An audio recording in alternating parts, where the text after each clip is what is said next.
Ceci est le teaser de la conférence 6 principes d'accompagnement de vos engagements d'entreprise.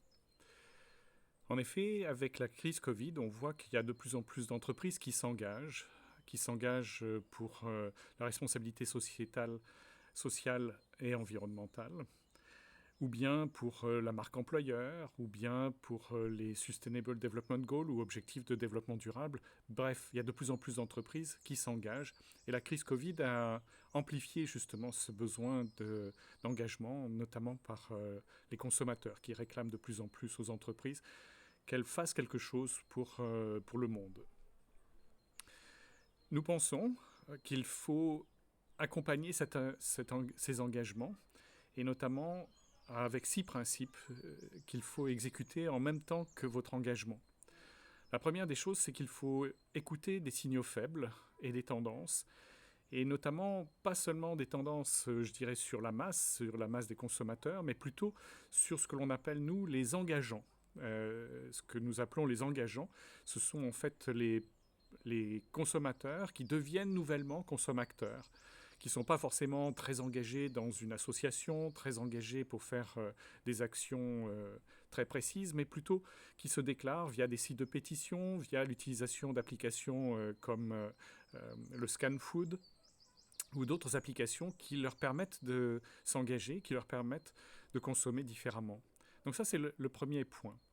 Le deuxième point, c'est, puisque vous suivez via des signaux faibles les consommateurs et le mouvement des consommateurs, il faut aussi engager vos employés les plus engagés, mais aussi les employés qui sont de nouveau engageants, et donc qui vont montrer aussi quels sont les mouvements et comment on peut faire mieux. Et quand je dis les écouter, c'est être capable de prendre des actions qui vous permettent de leur montrer à ces engageants, à ces employés engageants, que vous faites des choses mieux et que vous accompagnez, vous améliorez ce qui se fait en termes d'engagement dans votre entreprise. Ils seront probablement parmi les premiers à expliquer à l'extérieur, à leurs amis, à leur famille, ce qui se fait dans votre entreprise en termes d'engagement, et donc ils seront probablement les premiers à devenir vos communicants, je dirais, sur vos engagements. Et puis c'est aussi une bonne initiative de les écouter, pas seulement pour ce qu'ils disent de bon, mais aussi pour ce qu'ils disent de mauvais à propos de l'entreprise ou de ce qu'il faudrait modifier et qui n'est plus en accord avec vos engagements. Le troisième élément, c'est de démontrer au quotidien votre authenticité. Alors, bien évidemment, en écoutant ces engageants, parce qu'ils vous disent un petit peu ce qui pourrait être fait au mieux, mais aussi parce qu'il va falloir mesurer autre chose que la productivité, mais mesurer tout un tas d'éléments qui permettent de démontrer cet engagement, parce qu'il va falloir le communiquer, cet engagement, il va falloir le communiquer autrement. Quatrième élément, c'est d'outiller cette gouvernance. C'est-à-dire, c'est pas seulement de démontrer au quotidien, mais d'aller mesurer au quotidien pour être capable de gouverner, de piloter l'engagement. L'avant-dernier point, c'est d'engager avec humilité. En effet, vous avez pris un certain nombre d'engagements de faire des bonnes choses, et c'est très bien, et tant mieux, et bravo. Et à la fois, vous n'allez pas pouvoir changer la totalité des externalités que vous produisez, en même temps que de produire des produits et des services. Vous produisez de la pollution, de la consommation d'eau, de la consommation énergétique et autres.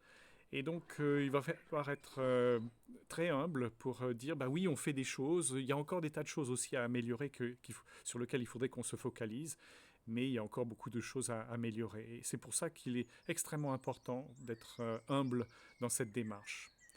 Enfin, pour rendre ces engagements profitables, il est nécessaire de les reconnaître comme étant différenciateurs. Et donc, on sait, avec les études que nous menons, que les besoins sociétaux des consommateurs sont en train de changer et changent de plus en plus rapidement.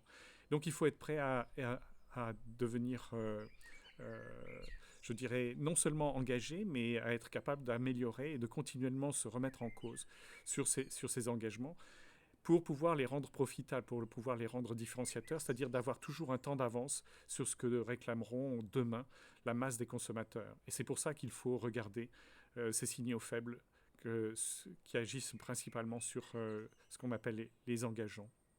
Merci.